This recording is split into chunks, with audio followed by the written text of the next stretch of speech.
Today, what we're going to do is to go underneath the surface and to discover the truth for what it is. I'm looking forward to see the evidence that shows the true identity of the Holy City. But also because we're going to show you shocking rare footage of what lies underneath the Temple Mount structures. What if I told you the greatest secret of Jerusalem has been buried for over 2,000 years, and almost no one knew it existed?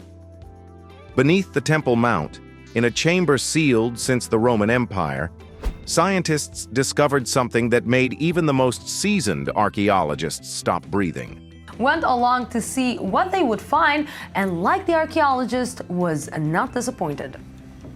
Jerusalem never ceases to surprise with its archaeological treasures. A stone basin, covered in ash, etched with inscriptions describing the dwelling place of God himself. Could this be the very first Temple of Solomon, long thought to be legend? For centuries, scholars dismissed it as myth, but what they found doesn't just challenge history, it threatens to rewrite it entirely. And how close did this discovery come to being lost forever, buried in truckloads of discarded soil? Rescued only by a decade of painstaking work, the secrets beneath the stones of Jerusalem are more than history.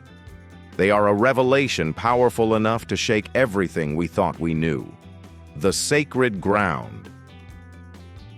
To understand why this discovery matters, you first have to understand what the Temple Mount actually is.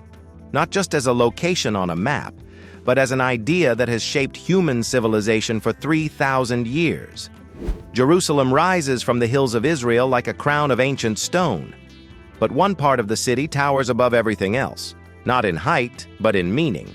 The Temple Mount, 35 acres of limestone plateau sitting in the heart of the old city.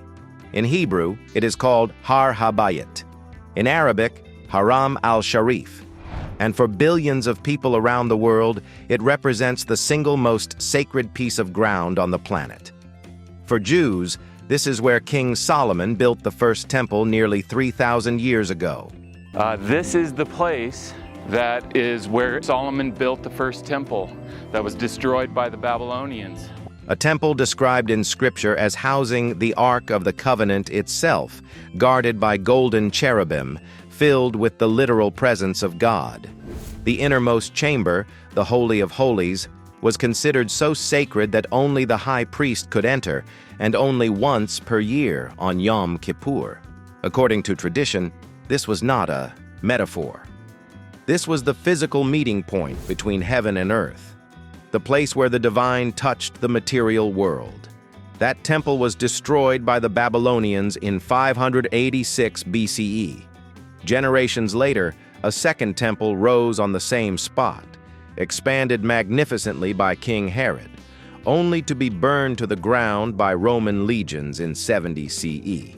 Rebuilt that temple and destroyed in AD 70 by the Romans. The Western Wall that millions visit today is not part of the temple itself. It is merely a retaining wall that once supported the plaza surrounding it. The actual temple, the building where priests performed sacrifices and the divine presence was said to dwell, has been gone for nearly 2,000 years. For Muslims, this same plateau is the noble sanctuary, the third holiest site in Islam. It is believed to be the place from which the Prophet Muhammad ascended to heaven during his miraculous night journey. The Dome of the Rock, that iconic golden-roofed structure that dominates Jerusalem's skyline, was built in the 7th century CE to mark that sacred spot. The Al-Aqsa Mosque stands nearby. For early Muslims, this location was actually the first direction of prayer before Mecca. For Christians, the Temple Mount is sacred by proximity and prophecy. This is where Jesus overturned the tables of the money changers, declaring that God's house should be a place of prayer, not commerce. This is the backdrop against which the Gospels unfold. 3 faiths, 1 hilltop, thousands of years of blood, war, worship, and waiting. And beneath all of it, layer upon layer of buried history that no one has been allowed to properly excavate until now. Beneath the holiest ground, Here is the cruel irony that has tortured archaeologists for over a century. Beneath the Temple Mount lies what might be the most important archaeological treasure in human history, and it is essentially illegal to touch it. The oldest physical evidence, which is hidden today beneath the dome of the rock. This is the rock, the dome of the rock. Digging beneath most ancient sites follows a predictable process. You secure permits, assemble a team, bring your equipment, and let the earth surrender its secrets layer by layer. Archaeologists have excavated tombs in Egypt, unearthed cities in Mesopotamia, and explored ruins across every continent. But the Temple Mount exists in a category entirely its own. The religious sensitivities surrounding this single plateau are so intense, the political tensions so combustible, that even suggesting an excavation could trigger an international crisis. One misplaced shovel could start a war. The reasons run deeper than politics. They are woven into the fabric of faith itself. In Jewish tradition, the Temple Mount is not merely holy. It is the holiest place in existence.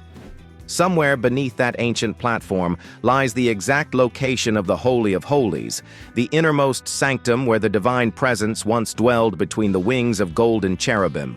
The problem is that no one knows precisely where that spot is.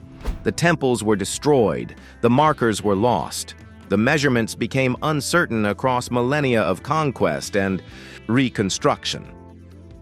According to Jewish law, accidentally stepping on the ground where the Holy of Holies once stood without proper spiritual preparation constitutes a profound transgression. The consequences described in ancient texts are severe. Because of this fear, many Orthodox Jews refuse to set foot on the Temple Mount at all. They pray at the Western Wall below, as close as they dare approach, rather than risk unknowingly violating sacred space. If devout Jews will not even walk on the surface, imagine the religious opposition to digging beneath it. For Muslims, the situation is equally charged. The Islamic Waqf, a religious authority based in Jordan, has maintained administrative control over the Temple Mount since 1967. Excavating someplace here because it was all under Jordanian's control. 1967, we took control. To them, the plateau is Haram al-Sharif, the noble sanctuary, home to the Dome of the Rock and Al-Aqsa Mosque. It is the third holiest site in Islam, the place from which the Prophet Muhammad ascended to heaven.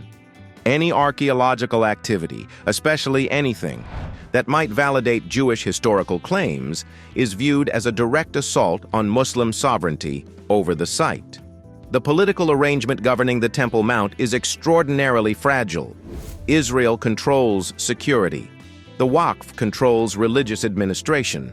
Neither side trusts the other. A single perceived violation of this arrangement can spark riots that spread across the region, diplomatic crises that echo through world capitals, and violence that claims lives. The stakes are not theoretical. They are measured in blood. So the ground remains sealed. The secrets stay buried. Archaeologists can only stand at the edges and wonder what lies beneath.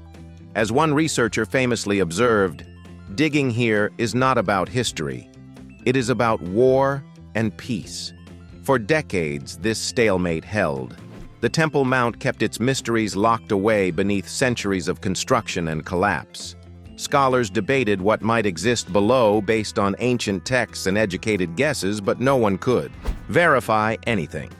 The most historically significant site on Earth remained the least explored. Then, in the late 1990s, something unexpected shattered the stalemate.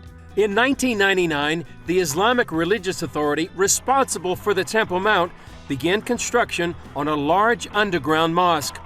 Not through negotiation or breakthrough or diplomatic courage, through destruction. Someone decided to dig beneath the Temple Mount without permission, without oversight, and without any regard for what they might destroy. And in doing so, they accidentally cracked open a door that had been sealed for 3,000 years. Temple shadows. The Islamic Waqf decided to construct a new underground mosque in an area of the Temple Mount known as Solomon's Stables. The project was unauthorized by Israeli authorities. It was conducted without archaeological supervision, and it involved the removal of hundreds of truckloads of earth from beneath one of the most historically significant sites on the planet. That soil, saturated with 3,000 years of artifacts, was dumped unceremoniously in the Kidron Valley outside the old city walls, treated like construction debris, discarded like garbage. When Israeli archaeologists learned what had happened, they were devastated. Millennia of potential discoveries had been ripped from context and scattered without documentation. It was, in archaeological terms, a catastrophe. But two researchers saw something else, an opportunity. In 2004, archaeologists Gabriel Barquet and Zaki Devira launched what would become one of the most unusual excavations in modern history. They called it the Temple Mount Sifting Project. The Temple Mount Sifting Project is an archaeological adventure whose purpose is to find the empirical proof. Operating out of a public park in East Jerusalem, they began the painstaking process of recovering what had been lost. Volunteers arrived from around the world to help. Day after day, year after year, they sifted through that discarded earth by hand, bucket by bucket, fragment by fragment. What they found was staggering. Over 500,000 artifacts emerged from that soil. Coins from the time of Herod, arrowheads from the Crusader era, jewelry from Islamic periods, pottery shards spanning dozens of civilizations. Over the years, the Temple Mount Sifting Project has uncovered a treasure trove of artifacts, like this piece of pottery, throughout Jerusalem's history. This was not random debris. This was a cross-section of 3,000 years of continuous human activity on one of the most sacred sites ever built. But hidden among the fragments were objects that made researchers pause. Items tied to ritual purity, tools associated with priestly duties, and an unusual concentration of artifacts from the First Temple period, an era that many scholars had long dismissed as more legend than history. Then came the discovery that changed the trajectory of the entire project. A volunteer cleaning debris noticed a small, hardened lump of clay, flattened and cracked with age. When examined under magnification, it revealed itself to be a bulla, an ancient seal impression once used to secure official documents. The inscription was Paleo-Hebrew. It read, "Belonging to Gedaliahu, son of Immer." The name Immer appears in the book of Jeremiah as a priestly family active during the First Temple, period. This tiny piece of clay had just confirmed the existence of a real person mentioned in Scripture, someone who had lived and worked on this very site nearly 3,000 years ago. More bullae followed. Names and titles that aligned with biblical records, symbols depicting menorahs, temple gates, and priestly garments. The dating was consistent. The authenticity was verified. These were not forgeries. They were the shattered remnants of an administrative system that had once operated in the temple courts. But what truly startled the researchers was the pattern. These First Temple artifacts were not distributed randomly throughout the soil. They concentrated in specific areas, pointing toward particular sections of the mount, sections that corresponded with ancient descriptions of sacred zones. The Sifting Project had provided the breadcrumbs. Now, scientists needed to follow them to their source. The secret chambers. Between 2021 and 2024, a new generation of researchers began combining cutting-edge technology with overlooked historical documents. Their focus was the southern edge of the Temple Mount near the Western Wall tunnels. British surveyors during the Ottoman and Mandate eras had mapped strange underground voids in this area. Chambers, staircases, hollow spaces that defied explanation. But for generations, those reports had gathered dust in archives, dismissed as incomplete or unreliable. The new team decided to verify them.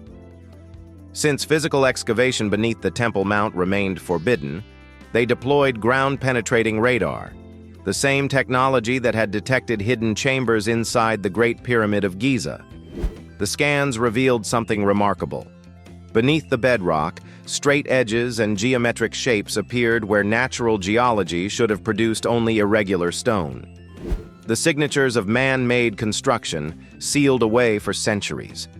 When researchers overlaid the radar data with hand-drawn British maps from the early 1900s, the outlines matched. The same corridors, the same blocked staircases, the same suspicious voids. A century of technological advancement had just confirmed what explorers had suspected long ago. The next phase was delicate. Excavation within the western wall tunnels, just outside the boundaries of the Temple Mount itself, was legally permitted. As workers carefully cleared debris from an ancient Herodian structure, they uncovered a partially buried staircase carved into the limestone. It descended into darkness. What they found at the bottom was a forgotten antechamber. The upper walls bore Byzantine-era carvings, faded crosses, niche alcoves, inscriptions from the 4th or 5th century CE. The space had clearly served as an early Christian worship site. But when researchers examined the floor, they discovered something far older beneath it. The foundation stones were massive, finely cut ashlar blocks stacked with a precision rarely seen after the First Temple period. The construction technique matched examples found at Solomon's Gate in Megiddo, a hallmark of ancient Israelite engineering. Gezerd, Megiddo, and Hazor or Hatzor. These cities also had what was known as the Solomonic Gates. This Byzantine chapel had been built directly on top of something that predated it by centuries. Stratigraphy confirmed it. The lower layer was older than Herod's renovations, possibly older than the Babylonian destruction, and its position, tucked beneath the mount in alignment with biblical descriptions of sacred zones, suggested a very specific purpose. Then came the detail that sent chills through the research team. A secondary staircase, half collapsed and filled with rubble, led even deeper into the bedrock. It had been deliberately blocked, not by natural collapse or the passage of time, but by human hands. Someone long ago had wanted this passage sealed forever. They had intentionally hidden whatever lay beyond. The question was no longer whether something sacred existed beneath the Temple Mount. The question was what had been so important that ancient people felt compelled to bury it. Subterranean secrets. As researchers mapped the areas around these sealed chambers, they discovered something that shifted their understanding entirely. A network of underground cisterns, channels, and aqueducts carved directly into the bedrock. The system was vast, interconnected, and engineered with sophistication that defied expectations for its era. Carbon dating of mineral residue around the plaster linings produced a result that stunned the team. These waterworks were not Roman. They were not Herodian. They dated to the First Temple period, the 8th to 9th century BCE. But the age was not what shocked the experts most. It was the design. The system demonstrated hydrological planning far ahead of its time. Narrow feeding tunnels allowed rainwater runoff to fill reservoirs in ways that prevented stagnation. Overflow ducts redirected excess water to secondary chambers, preventing flooding while maintaining supply. The engineering accounted for pressure, flow rate, and seasonal variation in a region notorious for dry summers. This was not primitive infrastructure. This was sacred engineering. When researchers overlaid maps of the cistern network with ancient textual descriptions, connections emerged that had never been made before. Several cisterns aligned perfectly with locations mentioned in the Book of Chronicles, which described water preparations made by Israelite kings to support temple rituals. One particularly large basin sat beneath a spot that, according to Hebrew texts, had once held the altar of sacrifice. That basin was lined with thick layers of ash and faint traces of organic residue, signs of repeated use over many generations. It had likely been part of daily priestly routines: ritual hand-washing, cleansing of ceremonial tools, libation offerings. Scholars had long assumed that First Temple worship was largely symbolic and loosely organized, but this water system told a different story, one of complex, spiritual logistics, precise function, mathematical care. If the builders of Solomon's temple had engineered their water supply with this level of mastery, they had engineered everything else with equal precision. The flow of worshipers, the timing of sacrifices, the purification cycles. This was not primitive religion, it was a machine of holiness, and the channels led directly to the sealed chambers that no one had entered in over 2,000 years. Stone of the Shekinah. The researchers moved carefully through the darkness, past ancient water channels, past buried priestly chambers, past the blocked staircase that someone had sealed with such deliberate finality. And there, at the end of a passage that had not felt human breath since before the Common Era, they found a sealed stone threshold. The chamber beyond was small, no more than 10 feet across. Its walls were cut straight into the bedrock, smooth and undecorated.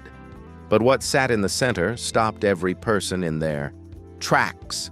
A stone basin, round and shallow, half buried in ash. Around it, fragments of burned incense, small offerings, and blackened clay oil lamps had been arranged with unsettling care. Unlike other spaces that had collapsed naturally over time, this chamber had been deliberately preserved. Whoever sealed it had intended for it to remain untouched forever. The basin bore markings, faded by millennia, but legible under the archaeologists' lights. The script was Paleo-Hebrew. The words, when translated, read, "He who dwells here, his spirit never leaves." The team fell silent. Those words were not random poetry. They aligned with ancient biblical descriptions of the Holy of Holies, the innermost chamber of the temple where, according to Scripture, the Shekinah, the divine presence of God, was said to dwell. A space so sacred that only the high priest could enter, and only once per year on the Day of Atonement. No artifact from that space had ever been recovered. No physical evidence of its existence had ever surfaced. Until now. The dating was verified. The lamps matched other examples from the 8th to 7th century BCE. The basin's limestone composition was consistent with materials used during Solomon's reign. The inscriptions' phrasing and structure were identical to phrases found in First Temple-era religious texts, some of which had only been recovered from the Dead Sea Scrolls in the 20th century. The scrolls contain ancient writings dating back some 2,000 years among them. This chamber delivered what generations of archaeologists had only dreamed of finding: physical, datable evidence of the most sacred zone beneath the Temple Mount. Evidence that aligned directly with biblical tradition. Evidence that transformed faith into fact. The researchers understood immediately what they had found, and they understood why it could never be announced casually. This was not just an archaeological discovery. This was proof that the place where ancient Israelites believed God Himself had dwelled was real, tangible, preserved in stone, and ash for anyone willing to look. Someone, thousands of years ago, had left a message, a testimony carved in rock to ensure the truth would never be forgotten, no matter how many empires rose and fell above it. What happens now? The discovery has sent quiet shockwaves through the academic world, but the announcement has been careful, fragmented, deliberately vague. The authorities who know what was found understand the implications. The Temple Mount remains sacred to 3 global religions. Any claim that one tradition's narrative has been definitively proven could ignite protests, diplomatic crises, or worse. The political situation in Jerusalem is already a powder keg. This discovery is a lit match. Different groups have reacted in different ways. Some Christian communities see the find as prophetic fulfillment, tangible confirmation that the biblical accounts were not exaggeration, but historical record. Some Orthodox Jewish leaders have responded with caution, even mourning. According to their tradition, disturbing the area of the Shekinah without proper spiritual preparation is a transgression of the highest order. For them, this discovery is not triumph, but trespass. Meanwhile, behind closed doors, the scientific race has begun. Researchers are now lobbying for access to deploy muon imaging technology, the particle scanning method that detected hidden voids inside the Great Pyramid of Giza in 2017. The hope is that without disturbing the surface, they can map additional chambers that may still lie sealed beneath the Temple Mount. Historians and biblical scholars are revisiting ancient texts with fresh eyes, reconsidering descriptions of temple layouts and priestly rituals that were once dismissed as symbolic or exaggerated. New funding is being discussed. International collaborations are forming quietly. The site that was once considered too controversial to study may now hold the most valuable religious and archaeological find of the century. But what stunned many experts was not just the age of the discovery, it was what it represented about the people who built it. This was not primitive worship conducted by superstitious ancients. This was sophisticated sacred engineering, precise hydrology, deliberate preservation. A civilization that understood something profound about the relationship between physical space and divine presence, and encoded that understanding into stone, water, and architecture designed to last millennia. For millennia, the Temple Mount has kept its secrets, hiding beneath layers of stone, dust, and time. Now, for the first time, we have glimpsed what was thought impossible. But this is only the beginning. Chambers remain sealed. Messages remain unread. What other truths lie buried beneath the surface, waiting for the right eyes or the right hands to uncover them? History has been cracked open, but the story is far from over. When the next door is opened, what will we finally see? And more importantly, are we ready for what waits beneath the stones? But for the first time, we are asking the right questions. And we are asking them not from above, but from within.